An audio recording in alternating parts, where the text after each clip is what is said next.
बच्चों, आज हम लोग ग्रामर पढ़ेंगे। What is grammar? Grammar is an art which teaches us how to read, write and speak correctly.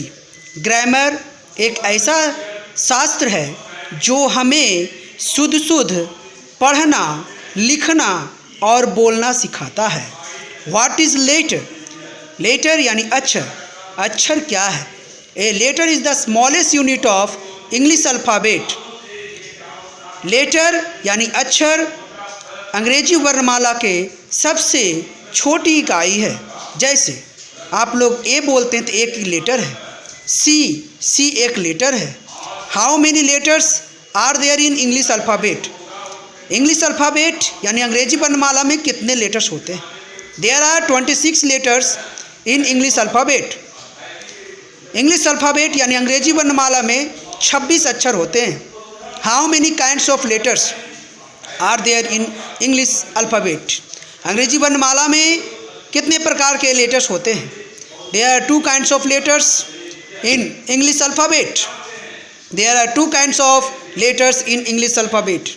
English alphabet में यानी अंग्रेजी वर्णमाला में 2 प्रकार के लेटर होते हैं। फर्स्ट है कैपिटल लेटर एंड सेकेंड है स्मॉल लेटर, जिसको लिखने का तरीका आपको एग्जाम्पल के रूप में दे दिया गया है। What are vowels? वॉवेल्स क्या हैं? A, E, I, O and U are called vowels. A, E, I और ओ और यू को वॉवेल्स कहा जाता है। What are vowels? A, E, I, O and U are called vowels. A, E, I, O and U को क्या कहा जाता है? वॉवेल्स कहा जाता है। What are consonants? कॉन्सोनेंट्स क्या हैं? All the letters of the English alphabet except A, E, I, O and U are called consonants. A, E, I, O and U को छोड़कर अंग्रेजी वर्णमाला के सारे अक्षरों को कॉन्सोनेंट्स कहा जाता है। अब आते हैं what are semi vowels? Semi vowels क्या है? W and Y are called semi vowels. W और Y को सेमी वोवेल्स कहा जाता है। What is word? वर्ड यानी शब्द क्या है? A group of letters which makes a sense is called word. We write a word with the help of letters.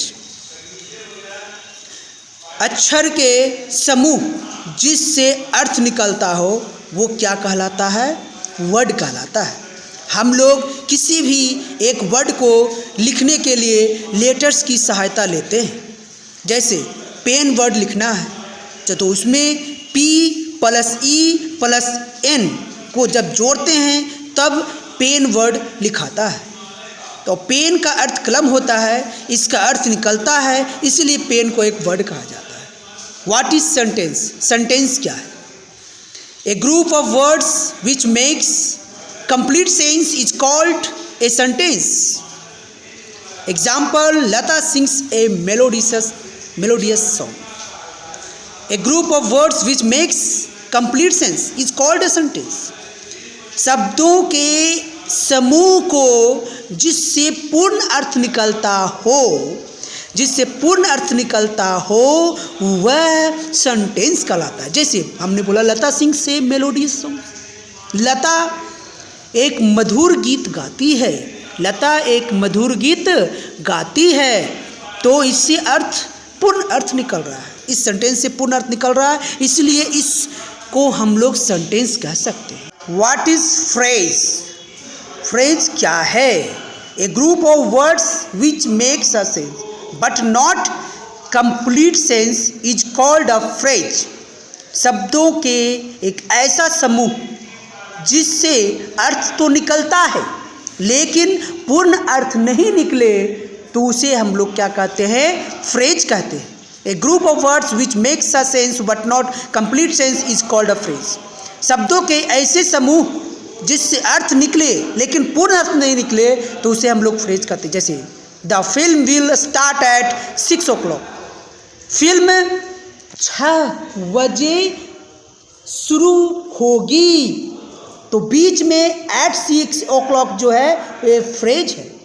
The boy is standing in the corner. लड़का कोने में खड़ा है। तो ये कोने में यानी इन द कॉर्नर जो वर्ड है ये एक फ्रेज है। इस तरह आप लोगों का इंग्लिश क्लास अभी समाप्त नहीं हुआ है। आगे के वीडियो में इसकी आगे की जो भी मैटर है उसे आपको बना करके भेजा जाएगा। मैं अविनाश कुमार आपका इंग्लिश टीचर हूँ, जो अपने वीडियो के माध्यम से आपको कुछ सिखाना चाहता हूँ।